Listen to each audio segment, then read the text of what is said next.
ಜಿಲ್ಲೆಯಲ್ಲಿ ಮುಂಗಾರು ಅಭಾವ ಶುರುವಾಗಿದೆ. ಒಣಗುತ್ತಿರುವ ಬೆಳೆ ಅನ್ನದಾತರು ಇದೀಗ ಕಂಗಾಲಾಗಿ ಹೋಗಿದ್ದಾರೆ.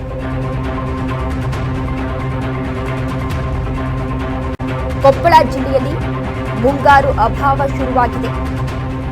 ಬೆಳೆಗಳು ಒಣಗ್ತಾ ಇದೆ. ಅನ್ನದಾತರು ಈ ಕಡೆ ಕಂಗಾಲಾಗಿ ಹೋಗಿದ್ದಾರೆ.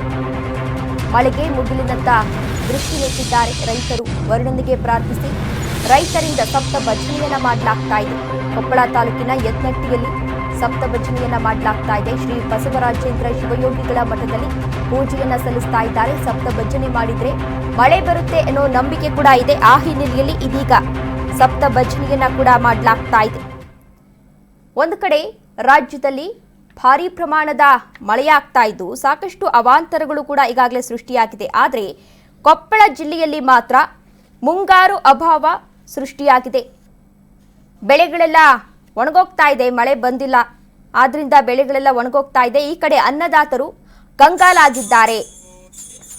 ಅದೇ ಹಿನ್ನೆಲೆಯಲ್ಲಿ ಇದೀಗ ಶ್ರೀ ಬಸವರಾಜೇಂದ್ರ ಶಿವಯೋಗಿಗಳ ಮಠದಲ್ಲಿ ಪೂಜೆಯನ್ನ ಕೂಡ ಸಲ್ಲಿಸಲಾಗ್ತಾ ಇದೆ. ಸಪ್ತ ಭಜನೆಯನ್ನ ಮಾಡಿದ್ರೆ ಮಳೆ ಬರುತ್ತೆ ಅನ್ನೋ ನಂಬಿಕೆ ಇದೆ. ಹಾಗಾಗಿ ಆ ಗ್ರಾಮದ ರೈತರೆಲ್ಲ ಸೇರ್ಕೊಂಡು ಸಪ್ತ ಭಜನೆಯನ್ನ ಮಾಡಿ ದೇವರಲ್ಲಿ ಪ್ರಾರ್ಥಿಸ್ತಾ ಇದ್ದಾರೆ, ಆದಷ್ಟು ಬೇಗ ಮಳೆ ಬರಲಿ ಅಂತ.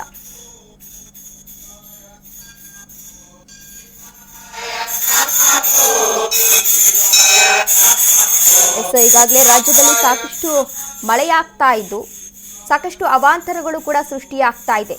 ಆದರೆ ಕೆಲವೊಂದು ಜಿಲ್ಲೆಗಳಲ್ಲಿ ಇನ್ನೂ ಕೂಡ ಮಳೆಯಾಗ್ತಾ ಇಲ್ಲ. ಮುಂಗಾರು ಆಗಿರೋದ್ರಿಂದ ಬೆಳೆಗಳನ್ನ ಕೂಡ ಹಾಕಲಾಗಿದೆ. ಈ ಮಳೆ ಬರ್ತಾ ಇಲ್ಲ. ಆ ಹಿನ್ನೆಲೆಯಲ್ಲಿ ರೈತರು ಇದೀಗ ಕಂಗಾಲಾಗಿದ್ದಾರೆ. ಆ ಬೆಳೆಗಳೆಲ್ಲ ಒಣಗೋಗ್ತಾ ಇದೆ. ಒಂದ್ ಕಡೆ ಮಳೆ ಜೋರಾಗ್ತಾ ಇರೋದ್ರಿಂದ ಒಂದು ಕಡೆ ಬೆಳೆಗಳೆಲ್ಲ ಕೊಚ್ಚಿ ಹೋಗ್ತಾ ಇದೆ.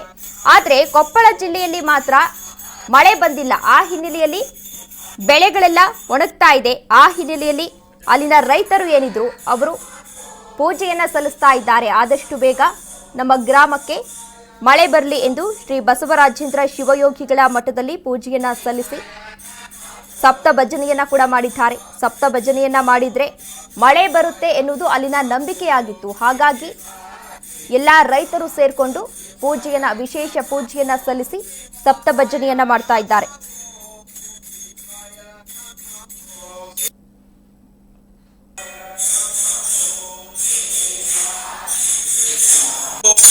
ಶಿವಾಯ ನಮೋ ಶಿವಾಯ ನಮೋ ಶಿವಾಯ ನಮೋ ಶಿವಾಯ ನಮೋ ಶಿವಾಯ ನಮೋ ಶಿವಾಯ ನಮೋ